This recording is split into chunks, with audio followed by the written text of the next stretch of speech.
하나님의 말씀 로마서 4장 1절로 12절 저와 여러분이 한 절씩 교독합니다. 그런즉 이 육신으로 우리 조상된 아브라함이 무엇을 얻었다 하리요? 만일 아브라함이 행위로서 의롭다 심을 얻었으면 자랑할 것이 있으려니와 하나님 앞에서는 없느니라. 성경이 무엇을 말하느뇨? 아브라함이 하나님을 믿음에 이것이 저에게 의로 여기신 바 되었느니라. 일을 하는 자에게는 그 삭슬 은혜로 여기지 아니하고 빛으로 여기거니와 일을 아니할지라도 경건치 아니한 자를 의롭다 하시는 이를 믿는 자에게는 그의 믿음을 의로 여기시나니 일한 것이 없이 하나님께 의로 여기심을 받는 사람의 행복에 대하여 다윗이 말한 바 그 불법을 사심을 받고 그 죄를 가리우심을 받는 자는 복이 있고 주께서 그 죄를 인정치 아니하실 사람은 복이 있도다 함과 같으니라. 그런즉 이 행복이 할례 자에게니요 혹은 무할례 자에게도요 대저 우리가 말하기를 아브라함에게는 그 믿음을 의로 여기셨다 하노라. 그런즉 이를 어떻게 여기셨느뇨? 할례시냐 무할례시냐? 할례시가 아니라 무할례시니라. 제가 할례의 표를 받은 것은 무할례시의 믿음으로 된 의를 인친 것이니 이는 무할례자로서 믿는 모든 자의 조상이 되어 저희로 의로 여기심을 얻게 하려 하심이라. 또한 할례자의 조상이 되었나니 곧 할례 받을 자에게뿐 아니라 우리 조상 아브라함의 무할례 시에 가졌던 믿음의 자체를 좇는 자들에게는이라. 아멘. 오늘 저는 로마서 4장 1절로 12절을 본문으로 아브라함과 이신칭이라는 제목으로 말씀을 전하고자 합니다. 내일 또 우리가 나머지 말씀 13절부터 25절을 통하여서 이 아브라함의 믿음으로 말미암아 의롭다함을 받는 그 전체 큰 그림을 우리가 보게 될 것인데 오늘 전반부를 다루고자 합니다. 바울은 우리가 율법의 행위로 의롭다함을 받는 것이 아니라 오직 하나님의 은혜를 인하여 믿음으로 말미암아 의롭다함을 받는다고 그렇게 거듭거듭 주장하고 있습니다. 바로 믿음으로 말미암아 의롭다함을 받는다. 이것을 한자 표현으로 말하는 것이 이신칭입니다. 써이자 믿을 신자, 믿음으로써 칭의, 의롭다함을 일컬음 받다. 일컬을 칭자를 써서 이신칭이라. 영어로는 justification by faith alone. 오직 믿음에 의해서만 justification, 하나님 앞에 의롭다함을 받고 설 수 있다라는 이야기입니다. 이것은 사람들이 하나님이 율법을 주셨는데 그 율법을 잘 지키면 그래서 하나님 앞에 온전히 의롭다함을 받을 수 있는데 사람들이 율법을 다 지키지 못했기 때문에 더 이상 이제는 방법이 없기 때문에 하나님께서 갑작스럽게 만들어낸 그러한 의롭다함을 받는 방도가 아니라는 것입니다. 로마서 3장 21절부터 우리가 보았지만 그것은 바로 첫사람 아담의 범죄와 타락 직후부터 하나님께서 우리의 구원자 메시아를 보내주셔서 우리를 구원할 것이며 하나님 앞에 서게 할 것이라는 그 놀라운 구원의 약속을 타락 직후부터 주셔서 창세기로부터 구약성경 말라기까지 모든 성경에 바로 하나님이 보내시는 메시아의 고난과 죽음과 부활의 영광에 대한 그것을 통한 구원과 영생과 하나님 앞에 의롭다함을 받는 이 놀라운 복음이 성경 전체에 걸쳐서 그렇게 약속되어졌다라고 말씀합니다. 그리고 드디어 때가 참에 하나님께서 보내시마 약속하신 그 메시아 예수 그리스도께서 성육신하셔서 우리 가운데 거하시고 하나님의 그 구원의 약속을 이루시기 위하여서 온전히 십자가에서 죽기까지 온전히 복종하셨습니다. 십자가에서 우리를 대신하는 희생제물, 속죄제물이 되셔서 세상 죄를 지고 가는 하나님의 어린 양으로서 피 흘려 죽으심으로 우리가 율법의 정죄로부터 속량함을 받고 그것을 성령이 주시는 믿음의 은혜로 말미암아 그 주님을 우리가 믿고 영접함으로 말미암아 우리가 죄 사함 받고 하나님의 자녀가 되는 놀라운 권세를 누리게 된 것입니다.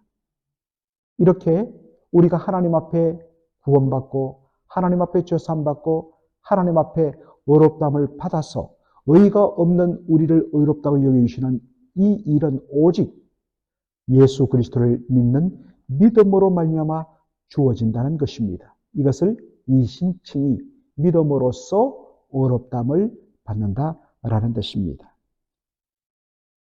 이것을 한 좋은 example 혹은 모델로서 유대인들이 가장 존경하는 자신들의 바로 뿌리, 조상이 아브라함부터 시작된다고 하는 그 아브라함을 예로 들어서 믿음으로써 의롭다함을 받는다는 이것이 그저 신약시대에 딱 주어진 것이 아니라 아브라함 때로부터 처음부터 이 믿음으로 의롭다함을 받는 원리는 한결같이 동일하게 그렇게 적용되었음을 보여주기 위해서 아브라함을 예로 듭니다.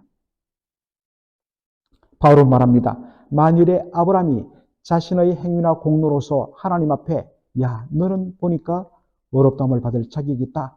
그렇다면 그것은 자기 자랑이 될 수 있다는 것입니다. 그런데 말합니다. 아브라함은 하나님 앞에 의롭다함을 받는 일에 대해서 그 어떤 것도 자기 자신에게 자랑거리를 찾지 못한다라는 것입니다. 왜냐하면 아브라함이 하나님 앞에 의롭다함을 받은 그 근본 이유는 바로 그의 믿음 때문인 것입니다. 오늘 본문에 보니까 바울이 말합니다. 아브라함이 하나님을 믿음에 그것이 그에게 의로 여긴 바 되었다라고 말합니다. 이것은 창세기 15장 6절의 말씀을 그대로 인용한 것입니다. 그 말씀의 배경은 이렇습니다. 하나님께서 바로 갈대아 우르 땅에서 우상을 섬기던 아브라함을 택하시고 그를 약속의 땅 가나안 땅으로 인도하셨습니다. 그런 다음에 하나님께서 거듭거듭 아브라함에게 말씀하십니다. 아브라함아, 내가 바로 이 땅을 너와 너의 후손에게 주겠다라고 언약을 하십니다. 그런데 문제는 당시에 가나안 땅으로 인도받을 때가 벌써 아브라함의 나이 75세입니다. 요즘 어떤 80대 영화 배우가 이번에 아이를 가졌다. 그런 어떤 것이 뉴스가 될 정도로 가끔 일어날 수 있습니다만 아주 예외적이죠. 그런데 지금부터 4,000년 전 그 당시 사람들의 건강과 평균 수명의 75세면 오늘날에 100세, 110세가 넘습니다. 이미 아이가 없습니다. 그런데 가나안 땅에 들어온 지 벌써 수년이 지났는데 하나님이 아브라함아, 내가 이 땅을 너와 너의 후손에게 주겠다. 말이 안 되는 거죠. 후손이 되려면 자기가 뭔가 아이를 낳아야지 그 다음에는 그 아들이 아들을 낳고 해서 후손이 있는 것이지. 도무지 하나님의 이 약속이 이루어질 것 같지 않으니까 아브라함이 자신의 그 당시 풍습을 따라 자신의 종 중에서 참 괜찮은 종 하나를 자신의 양자로 삼을 합니다. 다메섹 출신의 자신의 종 엘리에셀을 양자로 삼으려고 말합니다. 그때 하나님이 말씀하십니다. 아니다 아브라함아, 너의 상속자는 너의 몸을 통하여 난자가 될 것이다. 지금 날씨가 벌써 나이가 80이 다 돼가는데 어떻게 아이를 낳습니까? 어떻게 자신에게 후손이 있습니까? 그러고 있는데 하나님이 그 밤에 아브라함을 데리고 바깥으로 나가십니다.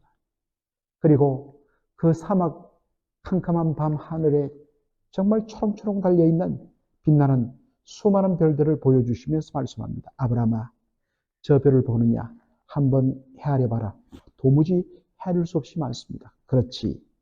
바로 너의 후손도 이 하늘의 별같이 많을 것이다. 반드시 내가 너에게 후손을 줄 것이다.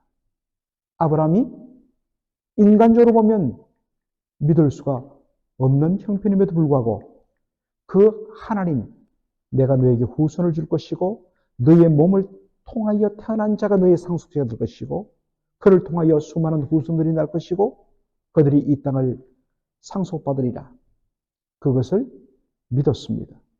현실적으로 믿을 수 없는데도 그는 그 약속하신 하나님의 신실하심을 온전히 신뢰하고서 하나님의 말씀을 믿었습니다. 바로 그때에 주어진 말씀이 뭐냐?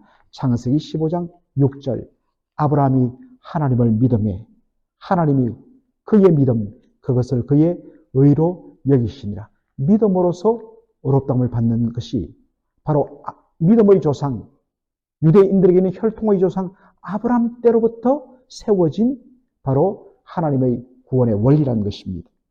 그렇다면 그의 혈통적 후손이라고 자부하는 유대인들은 어떻습니까?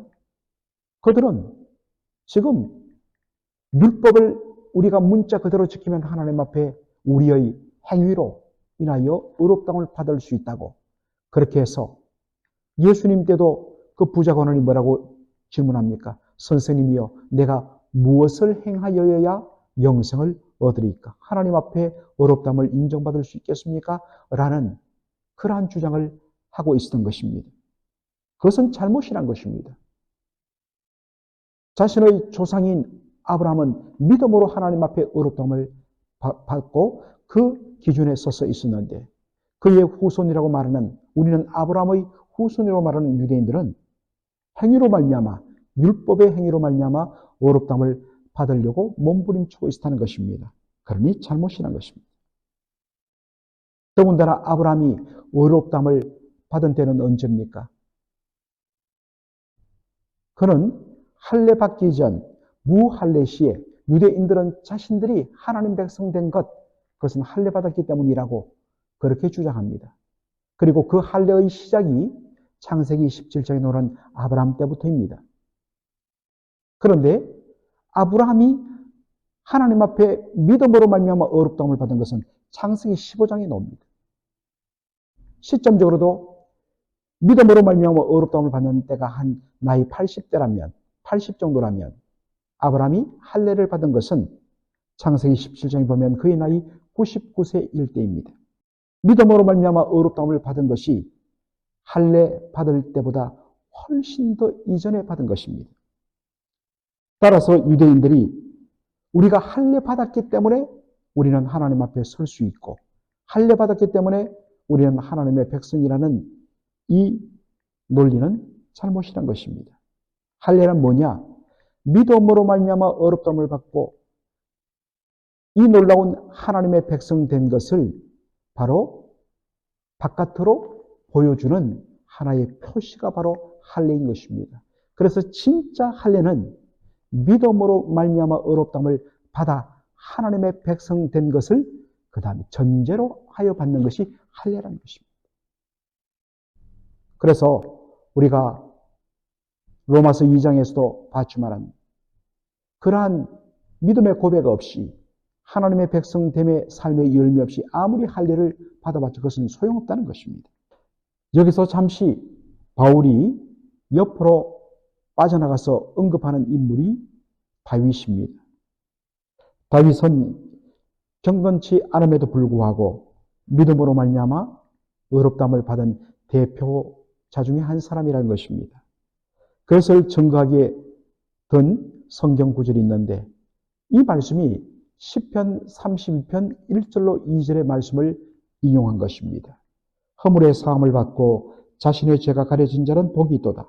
마음에 간삼이 없고 여호와께 정죄를 당하지 아니한 자는 복이 있도다 라는 말씀입니다. 여러분 시편 32편을 보면 1절로 곧바로 들어가기 전에 시편 32편 배경을 설명하는 내용이 그 위에 기록되어 있습니다. 시편 32편은 다윗이 밧세바를 범하고 그것을 감추기 위하여서 그의 남편 우리아를 죽인 죄를 저지른 것을 배경으로 한다고 설명을 하고서 시편 32편이 들어갑니다. 다윗이 자신의 범죄에 대하여서 하나님 앞에 정말로 진심으로 통곡하며 회개했을 때에 하나님이 그의 죄를 용서해 주셨습니다.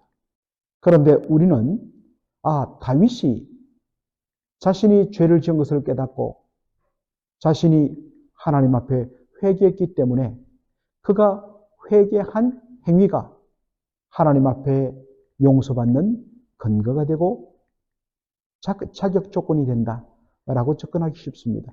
그렇지 않습니다. 사실 다윗은 자신의 그 범죄를 감추려고 애를 썼습니다. 전혀 회개하고자 하지 않았습니다.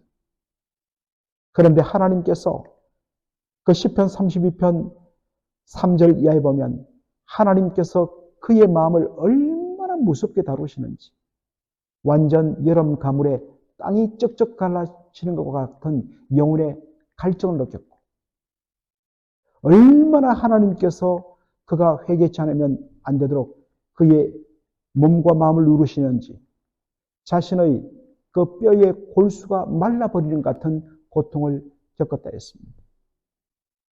그래서 마침내 회개하고 하나님 앞에 항복하고 두 손 들고 나오지 않으면 안 되도록 하나님께서 만들어 주신 것입니다.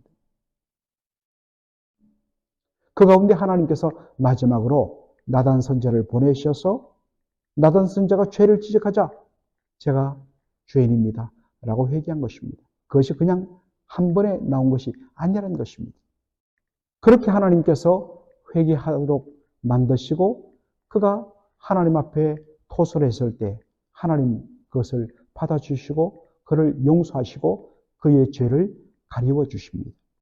이에 대하여 다윗은 자신의 죄를 사해 주신 하나님의 큰 놀라운 자비와 도무지 자격 없는 자신에게 이 놀라운 용서의 은총을 주신 하나님의 은혜를 찬양하며 그 모든 복을 주신 하나님께 감사를 드리는 것을 보게 됩니다.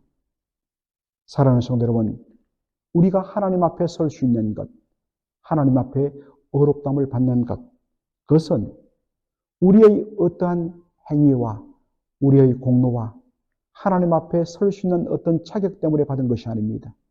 오직 십자가 보혈의 공로, 예수님의 그 대속의 보혈의 공로에 근거하여서 그 은혜에 근거하여 우리가 하나님 앞에 나갈 수 있는 길이 열렸고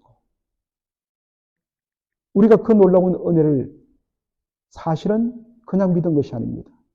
아무리 주께서 우리에게 예수님을 통하여 구원의 은혜를 베풀어 주셨지만 우리는 첫사람 아담의 범죄와 타락으로 인하여 날 때부터 영적으로 사망당한 채로 태어났기 때문에 복음에 대하여 사실은 전혀 반응할 수 없는 영적 사망당한 존재들입니다. 이 놀라운 복음의 은혜를 받도록 하기 위해서 성령께서 오셔서 죽었던 우리의 영혼을 거듭나게 하시고 우리의 캄캄한 영혼에 바로 복음의 말씀의 빛을 비추어 내가 죄인이며 하나님 앞에 설 수 없는 죄인이며 그리고 오직 이런 우리를 위하여 하나님께서 그의 아들을 보내주시고 놀라운 십자가의 은혜로 말미암아 우리의 죄를 사해 주시다는 이 사실을 발견하게 하시고 회개하게 하시고 이 놀라운 은혜를 믿어 예수님을 나의 주라고 고백하게 만드심으로 말미암아 바로 믿음으로 의롭다함을 받은 것입니다. 우리가 예수를 믿는 것조차도 하나님의 은혜, 성령의 역사였습니다. 그러므로 우리에게는 그 어떤 의도, 우리에게는 그 어떤 공로도 자랑도 있을 수가 없습니다. 오직 우리가 자랑해야 할 것은 십자가에 못 박히신 예수 그리스도, 그의 십자가와 우리를 이토록 사랑하신 하나님의 사랑과 성령의 역사, 성삼위 하나님의 은혜임을 알고 영광을 돌리며 찬송하며 그분의 영광을 위하여 내가 무엇으로 보답할고 하는 삶의 결단만이 있을 뿐인 것입니다. 이 놀라운 은혜가 오늘도 저와 여러분의 심령 속에 넘치기를 주의 이름으로 축원합니다. 아멘. 살아계신 우리 아버지 하나님 참으로 감사합니다. 아버지 하나님 아브라함을 통하여 다윗을 통하여서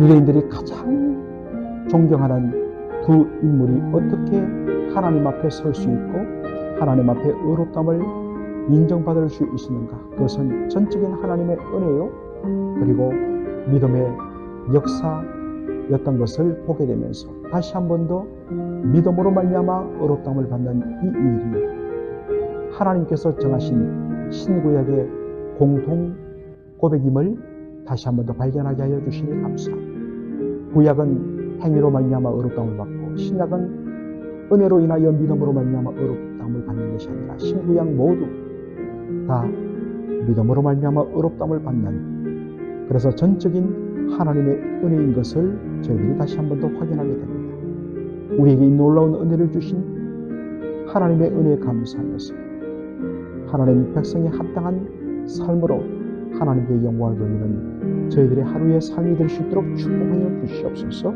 예수님의 이름으로 기도하옵나이다. 아멘.